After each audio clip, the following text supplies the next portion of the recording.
اس کا ایکو بند رکھیے گا، آواز اسی کیمپس میں رکھیے گا، بہت دور تک آواز مت لے جانے دیجیے گا، ٹھیک ہے؟ کوئی ہندو ہو یا مسلمان، کسی کو تکلیف نہ ہو بھائی، اپنے گھروں میں آرام کرنا چاہتے ہیں۔ ایک شعر سنیں۔ مجرم عشق ہوں محشر میں یہ پہچان رہے، یا رسول اللہ آپ کا ہاتھ رہے میرا گریبان رہے۔ مجرم عشق ہوں محشر میں یہ پہچان رہے، آپ کا ہاتھ رہے میرا گریبان رہے، آپ کا ہاتھ رہے میرا گریبان رہے۔ اور یا رسول اللہ موت کے وقت رہے تیرا تصور ایسا کہ ملک الموت بھی کچھ دیر کو حیران رہے۔ دیکھیں مولانا عظیم بھائی، موت کے وقت رہے تیرا تصور ایسا کہ ملک الموت بھی کچھ دیر کو حیران رہے، ملک الموت بھی کچھ دیر کو حیران رہے۔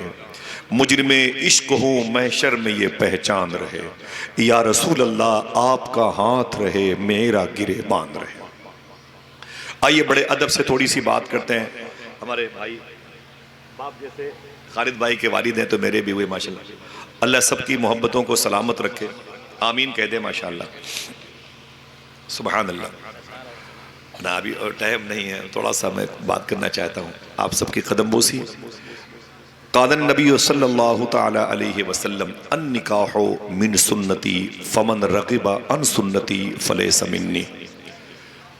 دیکھیے گا آپ ان گفتگو کے پیراگراف کو دیکھیے گا جو باتیں ہونے والی ہیں۔ حضور ارشاد فرماتے ہیں نکاح میری سنت ہے۔ میری بہنوں تمہیں ایک ایک بات یاد کرا کے جاؤں گا انشاءاللہ، اور میری خواہش یہ ہو رہی کہ اب اس کے بعد آپ کی اور میری جب ملاقات ہو تو زمین بغداد شریف کی ہو، انشاءاللہ بولے زمین بغداد شریف کی ہو انشاءاللہ، ٹھیک ہے؟ صلی اللہ تعالی وسلم۔ بچیاں بھی بڑے مقدر کی ہوتی ہیں، حضور کے آنے سے ان کا دو فائدہ ہوا ہے، ان کی جان بھی بچی ہے، ان کا ایمان بھی بچا ہے، تو حضور کی نعت سن کے تو خوشی ہوتی ہے۔ حضور ارشاد فرماتے ہیں قال النبی صلی اللہ علیہ وسلم، کیا النکاح من سنتی، پھر سے ریوائز کرتا ہوں، قال النبی صلی اللہ علیہ وسلم النکاح من سنتی، حضور فرماتے ہیں نکاح میری سنت ہے، نکاح میری سنت ہے۔ اونچی بولے، اس جملے کے معنی کیا ہوتے ہیں؟ نکاح، اونچی آواز لگائیں، نکاح میری سنت ہے۔ ایک گزارش، یہ کرسی بھائی جان اندر کر لیں، اندر کر لیں، راستہ جو آئے اس کو ادھر سے دیجئے گا، ٹھیک ہے؟ کرسیاں اندر کر لیں بھائی جان، اس گیپنگ کو یہاں سے بند کر دیں، کرسیاں لائیں اندر لائیں، ہاں ٹھیک ہے، ہاں اندر اندر، یہ گلی بند کر دیں، گلی بند کر دیں، جو ادھر سے آئیں گے ان کو ادھر سے شامیانے کے قریب لائی آئیے گا، ٹھیک ہے؟ سب لوگ اس گلی کے اندر آ جائیں ماشاءاللہ، جزاک اللہ، آ جائیں، آ جائیں حاجی صاحب اندر آ جائیں، ہاں ادھر سے جگہ دے دیجئے، جو لوگ بڑے تجسس میں رہتے ہیں ان کو ڈسٹرب ہوتا ہے، ٹھیک ہے؟ بہت بہت شکریہ، ذرا محبت سے کہہ دیں سبحان اللہ، اونچی بولے، توجہ رکھیے گا آپ، ٹھیک ہے؟ توجہ رکھیے گا۔ حضور ارشاد فرماتے ہیں نکاح میری سنت ہے، فمن رغب عن سنتی، جس نے اس طریقے کے خلاف قدم اٹھایا، فلیس منی، وہ مجھ میں سے نہیں ہے، یعنی جو میری سنت کے خلاف چلتا ہے میں اس کا ضامن، اس کا ذمہ دار نہیں ہوں۔ سنیے گا، بہت خشک موضوع پر بات کرتا ہوں، آپ بس بیٹھے رہیے گا، جہاں ضرورت ہوگی میں آپ کو خود بلا کے سبحان اللہ سن لوں گا، بس بیٹھے رہیے گا، آپ سے گزارش ہے۔ میں اپنے گھر سے چل کے گھر میں آیا ہوں اور مجھے شوٹ نہیں کرتا کہ میں آپ کے سامنے اونچی آواز میں بولوں، آپ نے مجھے پالا ہے، آپ نے مجھے پوسا۔ حضور فرماتے ہیں نکاح میری سنت ہے۔ ابھی 70% لوگوں کو یہ نہیں پتا مولانا وسیم بھائی کہ سنت کسے کہتے ہیں۔ عظیم بھائی حقیقت یہ 70% لوگوں کو نہیں پتا کہ سنت کے معنی کیا ہوتا ہے۔ بچوں کو تو میں بتا دوں کہ سنت کا مطلب ہوتا ہے کہ یہ طریقہ حضور کا سنت کہلاتا ہے۔ نکاح میری سنت ہے، نکاح میرا طریقہ ہے، نکاح میرا شعار ہے، نکاح میری علامت ہے، نکاح میری پہچان ہے، ٹھیک ہے؟ اسی کو سنت کہتے ہیں، سمجھ گئے نا بھائی؟ ورنہ دقت ہوتی ہے، زبان کی لا علمی کی وجہ سے پریشانی پیدا ہوتی ہے۔ حضور فرماتے ہیں نکاح میری سنت ہے۔ معاشرے کی اصلاح کا بڑا مبارک پہلو ہے، اگر آپ نے سن لیا تو انشاءاللہ گفتگو یاد رہے گی۔ اللہ کے رسول کا یہ فرمان کن کے لیے تھا؟ ان کے لیے، فمن رغب عن سنتی، جس نے اس سسٹم کے خلاف قدم اٹھایا، جس نے رغبت نہ دلائی میری سنت سے، جس کو دلچسپی نہ رہی میرے آئین سے، آرٹیکل سے، قانون سے، حضور فرماتے ہیں میں اس کا ضامن، اس کا ذمہ دار نہیں، وہ مجھ میں سے نہیں ہے۔ یہ کس کے لیے کہا؟ وہ لوگ جو شادیوں میں عقیدے نہیں دیکھتے، وہ لوگ جو اپنی بیٹیاں غیروں کے ہاں دے دیتے ہیں، وہ لوگ جو اپنی بیٹیاں بدعقیدوں کے ہاں دے دیتے ہیں۔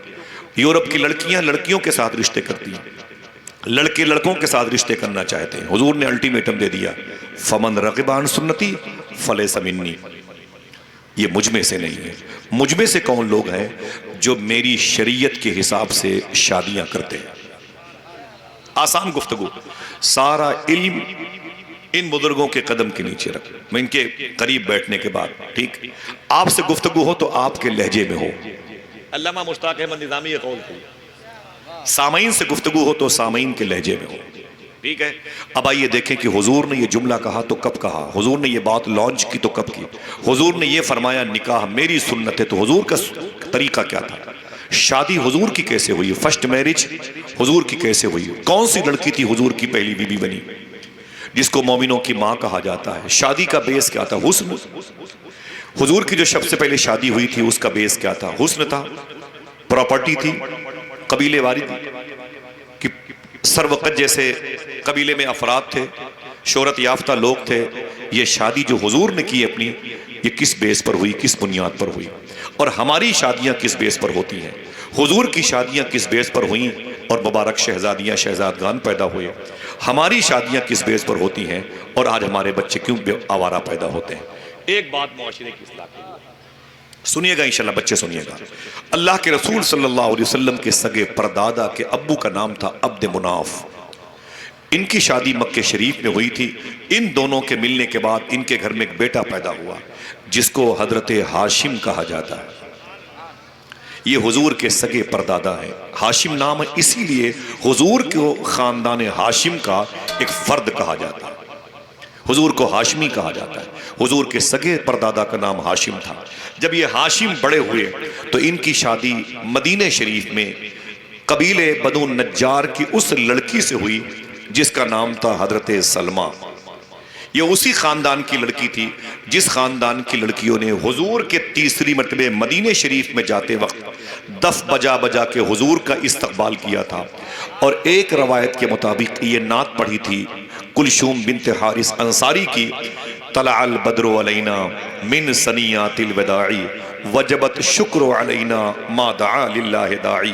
یہ وہ نعت ہے جس کو سن کر کے فرشتے ہی نہیں جھومے، خود اللہ کے رسول بھی جھوم رہے تھے۔ اسی خاندان میں ایک لڑکی تھی، اس کا نام تھا حضرت سلمہ۔ حضور کے پردادا کی شادی اسی لڑکی سے ہوئی تو یہ لڑکی حضور کی پردادی ہوئی۔ جب یہ دونوں میاں بیوی اکٹھا ہوئے تو ان کے مبارک آنگن میں ایک شہزادے کی آمد ہوئی جس کو دنیا حضرت عبد المطلب کے نام سے جانتی ہے۔ سب یہ نام نہیں جانتے، جو جانتا ہے وہ تو سبحان اللہ کہہ دے۔ یہ حضور کے دادا کا نام ہے عبد المطلب، پیار سے بولو کیا نام ہے؟ انہی کا ٹائٹل تھا شیبہ، انہی کے نام سے کعبے کے آنگن میں ایک باب شیبہ گیٹ تھا جس طرف سے، جس کے نیچے سے یہ اندر جاتے تھے کعبے شریف کے۔ آل شیبہ ان کی اولادوں کو کہا جاتا ہے، عبد المطلب ان کا نام تھا۔ جب یہ بڑے ہوئے مکہ شریف میں تو ان کی جو شادی تھی نا، معلوم ہے کس لڑکی سے ہوئی مکہ شریف میں، اس کا نام سن کے تو سبحان اللہ کہیں گے۔ اس لڑکی کا نام تھا حضرت فاطمہ رضی اللہ عنہ۔ اس نام کی برکتوں سے آپ نے ادارے کی بہاریں دیکھنے کا مجوزہ پلان بنا لیا۔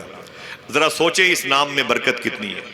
آج اس ادارے کا نام بھی رکھا گیا مخدومہ کائنات کے نام سے۔ حضور کی سگی پردادی کا نام تھا فاطمہ، حضور کی چچی کا نام تھا فاطمہ، حضور کی بیٹی کا نام تھا فاطمہ۔ کاش کوئی سبحان اللہ کہے۔ حضور کی بیٹی کا نام فاطمہ، حضور کی نواسی کا نام فاطمہ، حضور کے بیٹے امام حسن کے لاڈلے شیخ عبد القادر جیلانی کی ماں کا نام تھا فاطمہ۔ یہ وہی ایک نام کی بہاریں ہیں جن کی وجہ سے میری ماں بہنوں کی عصمتیں سلامت ہیں۔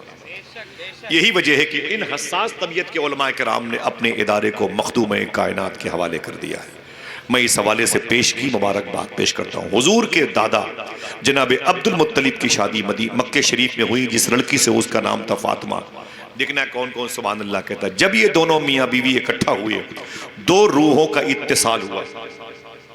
معلوم ہے اس وقت ان کے گھر میں حضور کے ابو جناب عبداللہ پیدا ہوئے تھے. جیتے رہیے ذرا بولے محبت سے. اللہ کے رسول کے والد جناب عبداللہ پیدا ہوئے تھے. اس وقت جب یہ عبداللہ جناب عبداللہ مکہ شریف میں پیدا ہوئے تھے, مکہ شریف ہی میں ایک بزرگ تھے, ان کا نام تھا جناب وہب, ان کی بیوی کا نام تھا برہ. جناب وہب مخدومہ برہ, پھر سے ریورس کرتا ہوں, جناب وہب بیوی کا نام تھا برہ. یہ دونوں میاں بیوی شادی ہوئی تھی. ان کی شادی کے بعد ان کے گھر میں 1 سال کے بعد ایک چاند جیسی بیٹی پیدا ہوئی. دیکھنا ہے کتنے لوگ سبحان اللہ کہتے ہیں. اسی بیٹی کو دنیا بی بی آمینہ کے نام سے جانتی ہے. سبحان اللہ. ادھر حضور کے ابو پیدا ہو رہے ہیں جناب عبداللہ, ادھر مخدومہ برہ کے گھر میں جناب وہب کے آنگن میں بی بی آمینہ پیدا ہو رہی ہے. ادھر یہ عنفوان شباب تک کی دہلیز پہ جا رہے ہیں, ادھر امی آمینہ رضی اللہ تعالی عنہا جوان ہو رہی ہیں. بِإِذْنِ اللہ دونوں کے رشتے ہو گئے. حضور کے ابو کی شادی رجب شریف کے مہینے میں ہوئی تھی. کوئی پوچھے تو کیا بتاؤ گے؟ حضور کے ابو کی شادی رجب شریف کے مہینے میں ہوئی تھی. کس مہینے میں؟ رجب شریف کے مہینے میں ہوئی تھی. اللہ کے رسول صلی اللہ علیہ وسلم رجب شریف کے مہینے میں جمعہ کی رات میں اپنی ماں کے شکم میں اپنے باپ کی پشت سے ٹرانسفر ہوئے تھے. اشارہ سمجھ گئے تو سبحان اللہ کہتے. شیخ عبدالحق محدث دہلوی کے قول کے مطابق یہ بھی کہہ سکتے ہیں الصلاۃ والسلام علیک یا رسول اللہ. ٹھیک ہے, اشارے کی بات تھی, ماں بہنیں بیٹھی ہوئی ہیں. اللہ کے رسول صلی اللہ علیہ وسلم اسی مبارک گھر آنگن میں پیدا ہوئے. ماں کا نام تھا بی بی آمینہ اور حضور کے ابو کا نام تھا جناب عبداللہ. بچوں ذرا ہاتھ اٹھا کے بتائیں, اگر تم سے کوئی پوچھے حضور کے ابو کا نام کیا تھا تو کیا بتاؤ گے؟ جناب حضرت عبداللہ. حضرت ہاتھ اٹھائیں بتائیں کیا نام بتاؤ گے؟ اور کوئی پوچھے حضور کی ماں کا نام کیا تھا, کہنا حضرت بی بی آمینہ. بولو برکت کے لیے, پھر سے بولو, ایک مرتبہ پھر سے بولو. بی بی آمینہ رضی اللہ تعالیٰ عنہ حضور صلی اللہ علیہ وسلم پیدا ہوئے اسی مبارک گھر آنگن میں. معلوم ہے حضور کی ماں, حضور کے باپ, اللہ کے رسول صلی اللہ علیہ وسلم جو اپنی ماں کے پیٹ میں تھے نا, اپنی ماں کے پیٹ میں تھے, گود میں نہیں تھے, تب حضور کے ابو کا انتقال ہو گیا تھا. سننا تھوڑی سی تکلیف نہیں گوارا ہوتی معاشرے کی اصلاح کی. ہم کیسے دوسرے شہروں کی طرف نظر اٹھا کے دیکھیں, وہاں کی نظام تہذیب ٹوٹ گئی ہے, اس کو بیساکھی کی ضرورت ہے. ہم اپنا گھر سنبھالنے کو تیار نہیں, دوسروں کی طرف نظریں اٹھا کے کیوں دیکھتے ہیں؟ توجہ کیجئے گا, اللہ کے رسول صلی اللہ علیہ وسلم بڑے ہو رہے ہیں. سرکار کی عمر شریف تقریباً 7-8 سال کی ہو گئی. اس وقت حضور کسٹڈی میں تھے جناب ابی طالب کے. سنیے گا اسے, جناب ابی طالب کی حضور کسٹڈی میں تھے اور انہی کے ہاں حضور کھانا پینا کھاتے تھے. جب راتوں کو ان کی بیوی پکاتی تھی جن کا نام تھا فاطمہ بنت اسد, جب کھانا پک جایا کرتا تھا ان کے بچے ہاتھ دھل کے بیٹھ جاتے تھے اور کہتے تھے امی کھانا لائیں, ہمیں بھوک لگی ہے. تو جناب ابی طالب اپنے بچوں سے کہتے خبردار کسی کو کھانا نہیں ملے گا. جملہ سنیے, کسی کو بھی کھانا نہیں ملے گا. تو بچے کہتے کیوں نہیں ملے گا, کیوں نہیں ملے گا؟ تو جناب ابی طالب کہتے جب تک حضور نہیں آ جائیں گے کسی کو کھانا نہیں ملے گا, جب تک محمد عربی نہیں آئیں گے کسی کو کھانا نہیں ملے گا. بچے کہتے ابو کماتے آپ, پکاتی میری ماں ہے, انتظار محمد عربی کا کیوں کیا جاتا ہے؟ جناب ابی طالب کہتے میرے بیٹے سن, میرے گھر میں جو چاول کا ایک دانہ موجود ہے یہ اسی محمد کے قدم کی برکتوں کی وجہ سے موجود ہے. حضور اسی گھر میں پرورش پاتے رہے. معلوم ہے جناب ابی طالب نے حضور کا کتنا خیال رکھا ہے. آج ہمارا پڑوس میں کوئی شخص انتقال کر جاتا ہے تو اس کے یتیم بچوں کو دیکھ کر کے اپنے بچوں کو ہم گھر میں چھپا لیتے ہیں. اگر فروٹس لاتے ہیں تو ایک سیب اسے نہیں دے سکتے, کیلا لاتے ہیں تو 2 کیلے اس کے بچوں کو نہیں دے سکتے جو یتیم ہے. ہمارے بیٹے اسی کے سامنے کٹ کیٹ چاؤمین برگر کھاتے رہتے ہیں, وہ یتیم بچہ ہمارے بچوں کے ہاتھ کی فروٹس میوجات کی چیزوں کو دیکھتا رہتا ہے. یہی وجہ ہے کہ ہمارے بچے بیمار پڑ گئے, ان کے ذہن میں بیماری بیٹھ گئی, ان کی سوچ بیمار ہو گئی, ان کی تنہائیاں مسلمان نہ رہیں, ان کے ہاتھ پاؤں مسلمان نہ رہے. اللہ کے رسول کے چچا جناب ابی طالب حضور کا کتنا خیال رکھتے تھے. معلوم ہے گرمی کے دنوں میں حضور کو دروازے کے پاس سلاتے تھے. سنیے توجہ دیجیے گا, حضور کو دروازے کے پاس سلاتے تھے اور خود حضور کے ساتھ سوتے تھے. اپنے سارے بیٹوں کو اپنے گھر کی کالی کوٹری میں اندر سلاتے تھے. گرمی میں حبس بہت تھی, امس بہت تھی, گرمی سے ان کے بچے پریشان ہوتے تھے. لیکن جناب ابی طالب حضور کو دروازے کے پاس اور بچوں کو اندر سلاتے تھے. صاحب و سننا کبھی کبھی ان کے بچوں کی آنکھ کھلتی تو کیا دیکھتے, جہاں حضور سو رہے تھے وہاں ہم پائے گئے, اور جہاں ہم سو رہے تھے وہاں حضور پائے گئے. حضور دروازے پہ سو رہے تھے تو پتہ لگا کہ دروازے پر حضور نہیں ہے, حضور اندر سو رہے ہیں. اور ہم اندر تھے تو پتہ چلا کہ ہم دروازے پہ سو رہے ہیں. اپنے باپ سے کہتے تھے ان کے بیٹے, ابو کیا بات ہے, ہم اندر سوئے تھے, آنکھ کھلی تو یہاں تھے, اور حضور یہاں تھے, آنکھ کھلی تو حضور اندر تھے, کیا بات ہے. جناب ابی طالب کہتے تھے میرے بیٹے رات میں کچھ خطرہ محسوس ہو رہا تھا تو میں نے محمد کو اٹھا کر کے اندر بھیج دیا اور تمہیں اٹھا کر کے یہاں لا کے رکھ دیا.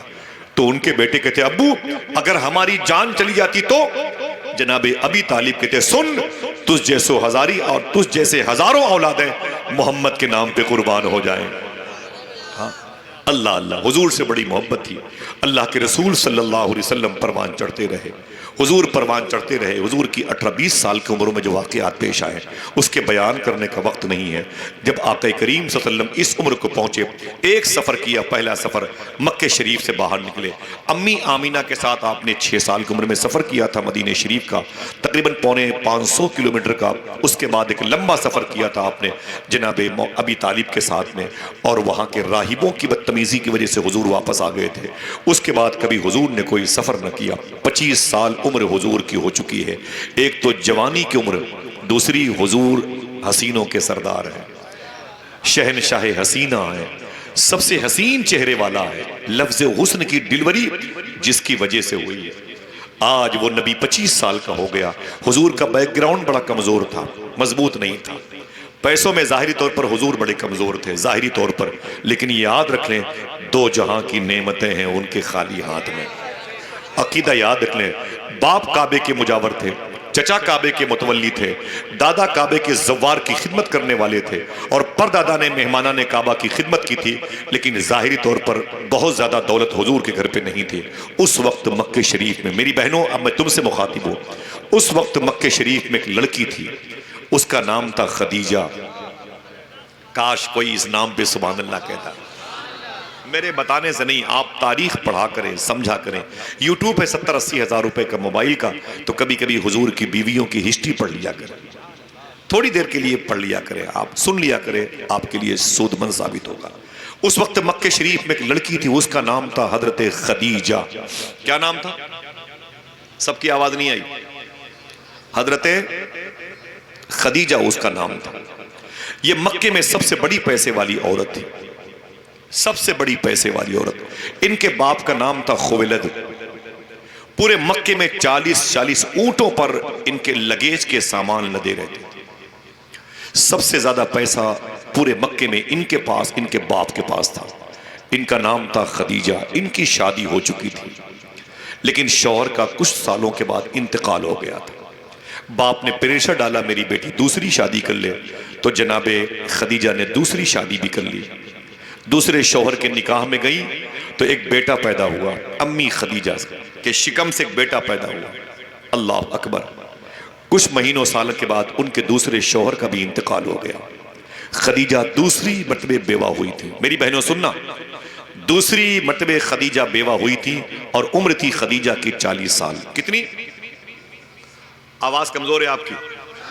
40 سال امی خدیجہ کی عمر تھی, اور حضور کی عمر 25 سال کی تھی. جب دوسرے شوہر کا انتقال ہو گیا تو امی خدیجہ نے کہا سن میرے باپ اور اے میری سہیلیوں سنو, خبردار اب کوئی رشتہ میرے گھر میں مت لے کے آنا. مجھے مردوں سے سخت نفرت ہے, مجھے بڑی گھٹن ہوتی ہے ان منحوس چہروں کو دیکھنے کے بعد. اب میں کسی مرد کے نکاح میں نہیں رہوں گی, آزاد رہوں گی. اب میں تیسری شادی نہیں کروں گی. مجھے نہیں چاہیے کسی مرد کی صحبت, اس کی خدمت نہیں چاہیے. کوئی میرا زوج بنے نہیں چاہیے, میں کسی کی زوجہ بنوں نہیں چاہیے. میں اپنے دماغ, اپنے جسم کی ساری طاقت اپنے باپ کی پراپرٹی میں خرچ کروں گی, اسے اور ترقی دوں گی. امی خدیجہ کہتی میں نے انکار کر دیا, میرے گھر میں خبردار کوئی رشتہ لے کے نہ آئے۔ دیکھنا میرے کمیٹی کے لوگ کتنی خوشی کا اظہار کرتے ہیں۔ امی خدیجہ کہتی میں نے کبھی حضور کو دیکھا نہیں تھا، حضور 25 سال کے تھے اور میری عمر 40 سال کی تھی، میں مکہ شریف کی گلی سے گزر رہی تھی، سامنے سے اللہ کے رسول تشریف لا رہے ہیں۔ اللہ، ذرا محبت سے بولے، توجہ دیجئے گا بھائی، کوئی کہیں بھی ہو سب کی ذمہ داری بنتی ہے۔ وہ کہتی ہیں کہ میں ادھر سے گزر رہی تھی، سامنے سے اللہ کے رسول تشریف لا رہے تھے، میں نے کبھی حضور کو دیکھا نہیں۔ اللہ اکبر، جیسے حضور کے قریب پہنچی تو حضور کے جسم کی خوشبو محسوس ہوئی، حضور کے جسم کی خوشبو محسوس ہوئی تو میں حضور کے قریب گئی، میں نے کہا آپ کون ہیں؟ کچھ کام ہے کر لیں؟ ہاں کیا ہوا؟ نہ وہ اندھیرا ہے نا بھائی، ٹھیک ہے ماشاءاللہ، سنیے گا توجہ سے، کوئی بھی کام ہو تو مجھے روک دیا کر، میں رک جاؤں گا انشاءاللہ، ٹھیک ہے۔ آقا کریم صلی اللہ تعالی علیہ وسلم کو دیکھا نا، امی خدیجہ نے ٹھہر گئی اور حضور کو دیکھ کے پوچھی آپ کون ہیں؟ میرے آقا فرماتے میں اللہ کا رسول ہوں، قرآن مجھ پر نازل ہوا ہے، جہنم سے نکال کے جنت میں لے کے جانے والا میں، لوگوں کے سر کو خدا کے حضور جھکتے ہوئے میں دیکھنا چاہتا ہوں۔ اللہ کے رسول فرماتے یتیموں کی غم گساری میں کرتا ہوں، بیواؤں کے سر پہ دست شفقت پھیرتا ہوں۔ الطاف حسین حالی نے کہا تھا وہ نبیوں میں رحمت لقب پانے والا، مرادیں غریبوں کی بر لانے والا۔ اللہ کے رسول کو جب دیکھا خدیجہ نے دنگ رہ گئی، کہتی ہیں حضور کی چمکتی ہوئی پیشانی دیکھی، حضور کی مبارک بینی شریف دیکھی، حضور کے لب دیکھے، حضور کے رخسار دیکھے، حضور کا ذقن مبارکہ دیکھا، میرے دل سے آواز آئی عجیب بات ہے، آج تک میں نے ایسا انسان نہیں دیکھا۔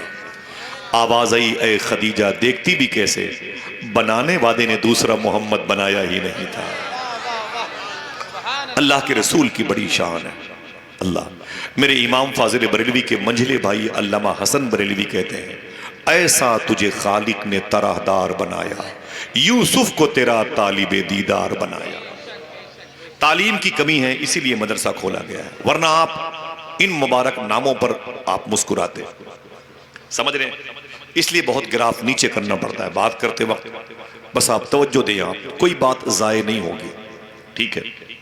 اللہ کے رسول کو دیکھا تو خدیجہ تڑپ گئی، آپ اللہ کے رسول ہیں میرے آقا فرماتے ہاں۔ خدیجہ کہتی ہیں حضور چلے گئے لیکن میری آنکھوں کے راستے سے میرے دل میں آ گئے۔ کاش آپ اور زور سے سبحان اللہ کہتے ہیں، کبھی کبھی میرے نہ کہنے پر بھی کہنے والی بات ہو تو سبحان اللہ کہہ دیا، اچھا لگتا ہے، حالانکہ مجھے سنجیدگی بہت پسند ہے، مجھے خاموشی بہت پسند ہے۔ اللہ کے رسول جب تشریف لے گئے، خدیجہ اپنے گھر چلی گئیں تو خدیجہ نے اپنی سہیلیوں سے کہا آج میں نے محمد کی زیارت کی ہے صلی اللہ علیہ وسلم، اور حضور کی آنکھیں بڑی پیاری ہیں، حضور کے لب و رخسار بڑے پیارے ہیں۔ اچانک خدیجہ نے اپنے باپ سے مشورہ کیا، اپنی بزنس کے سامان کو بصرہ بھیجنے کا ارادہ کیا۔ بصرہ یہ کویت کے بارڈر پر ہے، بغداد شریف سے 600 کلومیٹر کے فاصلے پر ہے۔